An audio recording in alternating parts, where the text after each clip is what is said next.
It was always loud. Everything was loud all the time.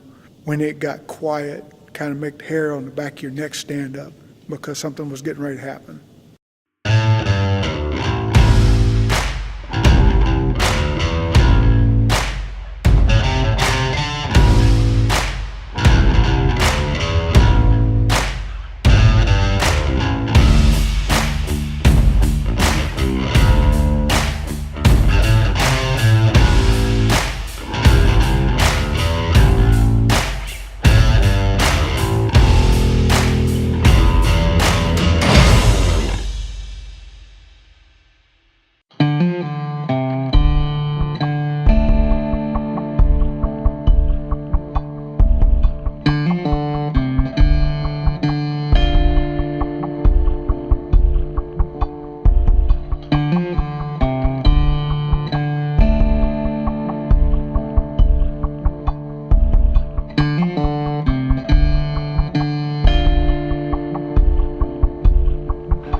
Well, this is a big day for me. As we look around at this place, it certainly looks different than it did.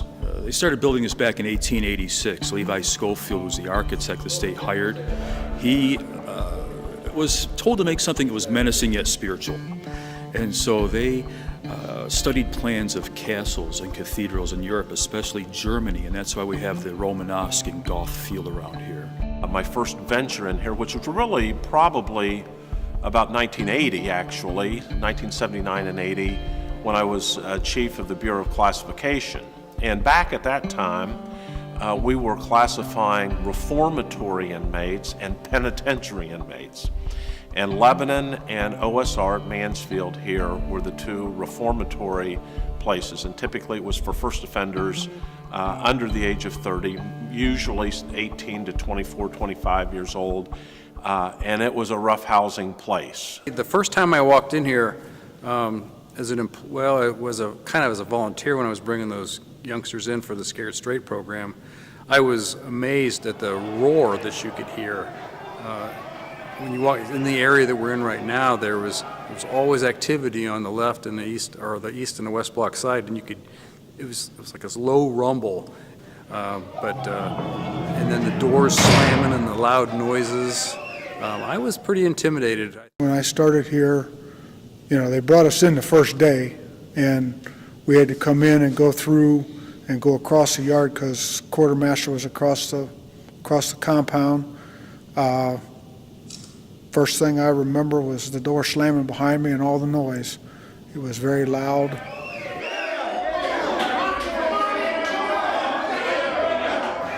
You needed to watch your back here at all times. It was a tough place.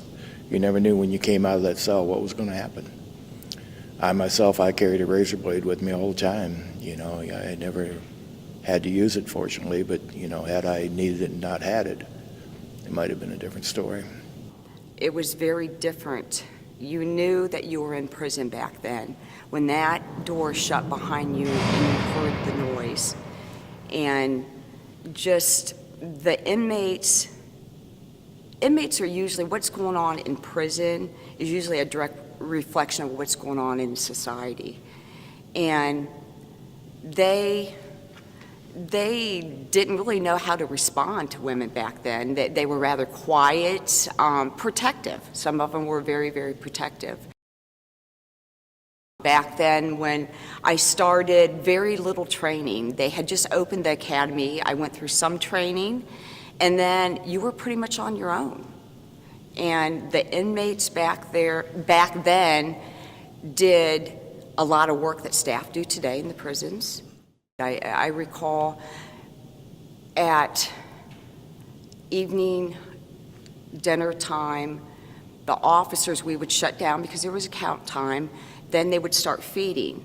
And I was in the gym and I would be alone, and I had to be there with 500 inmates until the officers arrived. Think about doing that now. I mean, that's insane. We weren't allowed to walk anywhere unless we had a person with us. Another female. We weren't allowed to be in our area down there unless there was a man present. That happened that lasted for a long time. I don't even remember when we were allowed to actually walk by ourselves. I'm sitting at my desk doing some paperwork, and it's really quiet. It's very first thing in the morning, probably wasn't even 7 o'clock yet. I hear this rattle on the steps, and where my office was located, you could look out these big windows and kind of look around, peer around the corner, and you could see if somebody wasn't out on that landing waiting to come in the door, because the door would have been locked. And I looked out there and looked around. I didn't see anything, so I went back, So I went back to work, and it wasn't 5 minutes later. I heard that noise again, and I pulled away the curtains, and I peered around the corner, but this time I looked up, and on the tier of steps above me were 2 inmates, and they had a homemade rope and grappling hook. And they were trying to throw a rope from that level onto the wall, the East Block wall, because that's how we were really close. And on that wall, there was a set of handrails. I think they were trying to throw their grappling hook onto the wall and tie it off onto the rails, and then maybe climb across and escape. Well, I freaked out, and I'm kind of running around the room thinking, oh my gosh, what am I going to do? What should I do? And one of the inmates heard me, and he goes, what's up? And Mr. Billigan and I go, I think there's a couple of inmates outside trying to escape. And what should I do? And he says, well, dial 911. I don't remember the number, but that's what he told me to do. So I went over to the phone and I dialed the number, and I picked a lady on the other end of the phone, answered it. I think it was a lady, and she said, what's your emergency? And I said, I think there's 2 inmates trying to escape right above me. What should I do? And she goes, well, where you're at? And I said, I'm over here in the behind the gymnasium. And so I hung up the phone, and it wasn't a minute later. There were gray shirts everywhere. There was nowhere for these guys to run because they would have climbed down the steps. And so, as a result of that, I got this big attaboy from the warden, and he wrote a letter and put it in my personnel file. And I was feeling all proud of myself and everything. And eventually, I went to the warden because I needed to talk to him. I says, I'm the one that made the call. I'm the one that saw what happened, but inmates are the ones that told me what to do. And he goes, well, if you want, go ahead and write something up. We'll put it in their unit or their master files. So when they go to the parole board, maybe it'll help them get out. So. Well, I remember one Sunday when I was coming to work, and I always get my keys in the control center and then go down through the East Block. And when I arrived to get my keys, they said, you can't get your keys today. There's something going on. And so at that time, I was directed to the ID area where I had full view of the yard, and the inmates were protesting, the East Block inmates. There was a schedule change that they were unhappy with, so they were sitting there. And at the time, the lieutenant in charge, he was trying to talk to them to get them to go back into the cell block, and they refused, so they waited. More manpower arrived. And then eventually, the tower guards came out, they shot up in the air the guns, and then they bum rushed the inmates, gathered them up. Then the bus arrived, and they shipped them off. I came here in August of 1969. I came here on an auto theft and a grand larceny charge. I spent 14 months here, 3 different cells. I was released in September of 1970. And I never came back here for 30 years. I hated this place that bad. When you look at the cells and you go in and imagine 2 people in there, and then some of them 4 people. When they brought me over from Stark County, I was in the back of a sheriff's car. I was ankles shackled, had the waist belly band on me, had my handcuffs. The sheriffs that brought me over here never said a word to me the whole ride over here. And I remember sitting on that bunk, wondering what happened. I don't understand. I'm thinking, what did I get myself into? Here I'm not even a weekend to work in a prison, and I've seen all this violence and all this activity and all these dangerous things that I felt were going on. And what should I? Did I get myself into something I didn't want to do? And almost 30 years later, here I am. When I started, the officers banded together because you had to. The conditions now, everything changes, times change. The inmates have better, they feel safer now. You know, there's cameras everywhere, everybody's watching, making sure everything's going the way it should. When I started, it was actually corrections. The rehabilitation started right after I started. Okay. So that's when the things started happening better for the inmate as far as, because like when I started, they got one phone call a year is all they got. And it was for 5 minutes.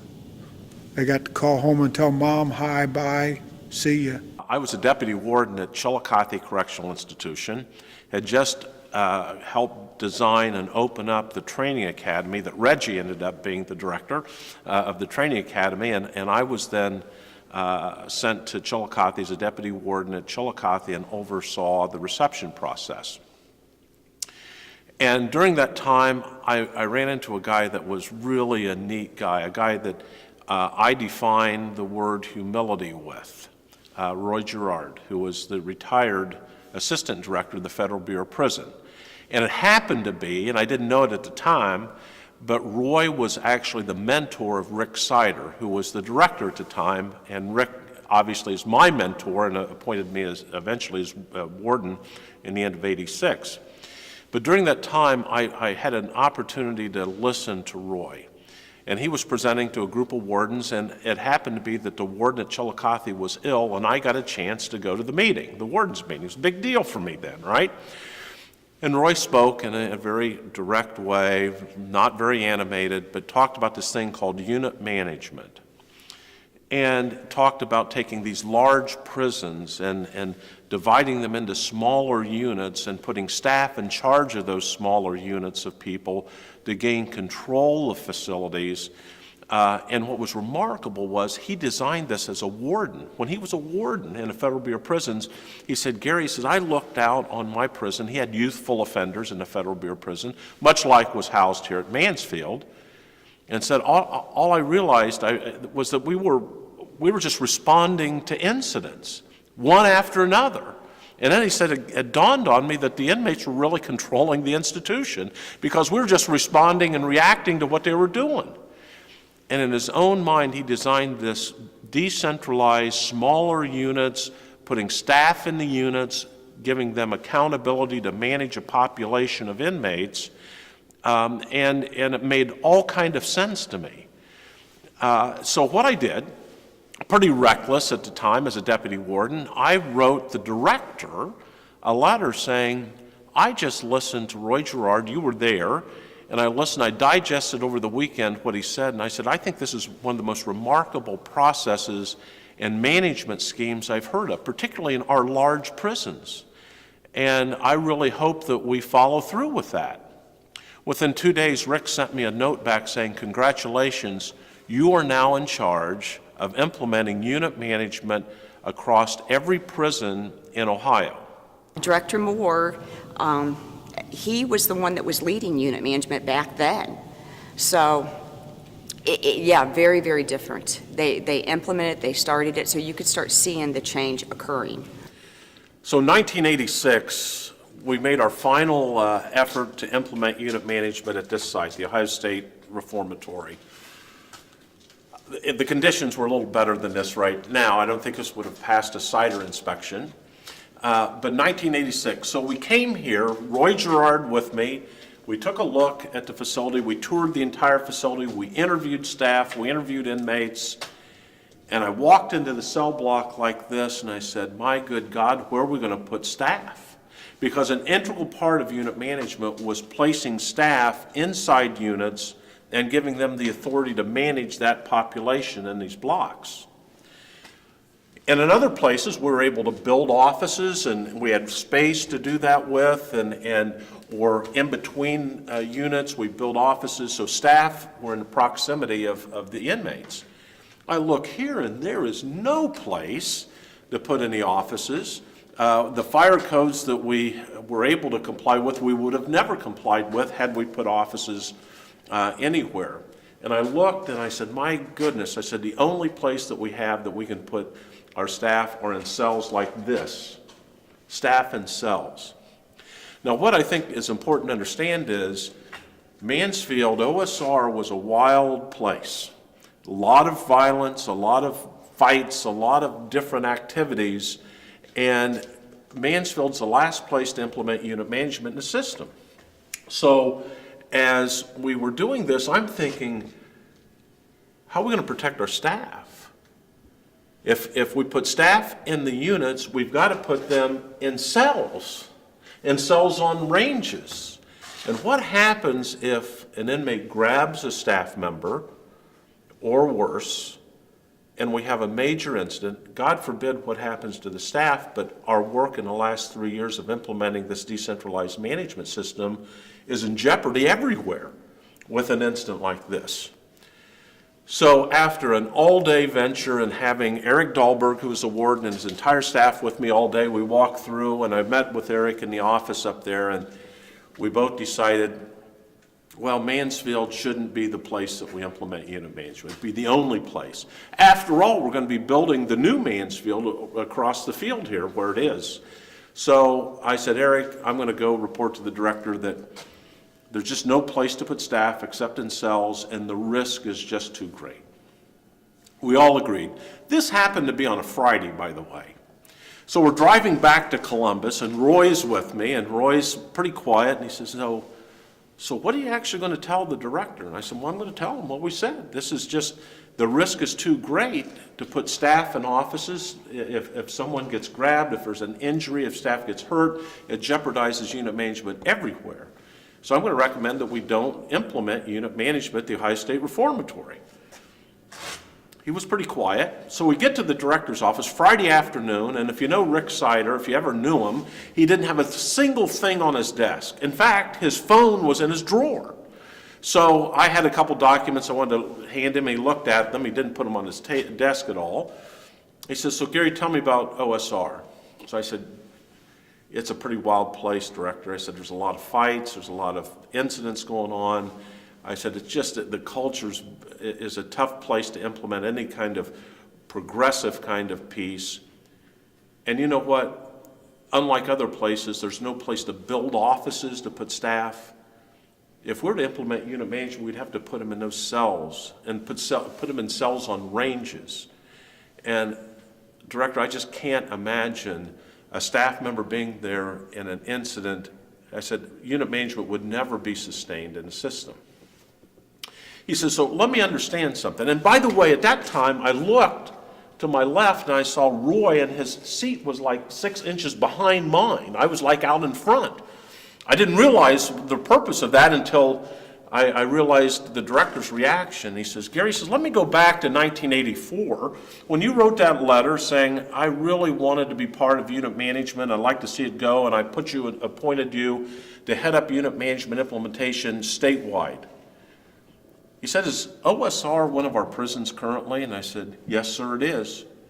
And he says, didn't I instruct you to implement unit management everywhere in the state of Ohio? Yes, you did. He says, I'll tell you what I want you to do. So I want you to get a hold of the warden tonight, Mr. Dahlberg, and I want all of his staff assembled there tomorrow and greet you when you come in. And I want you to stay there until you formulate a plan to put a decentralized management system called unit management in OSR to reduce violence and to improve the culture of that prison. You can imagine when I got out of that meeting, Roy kind of snickered a little bit. I get a hold of Eric on the phone.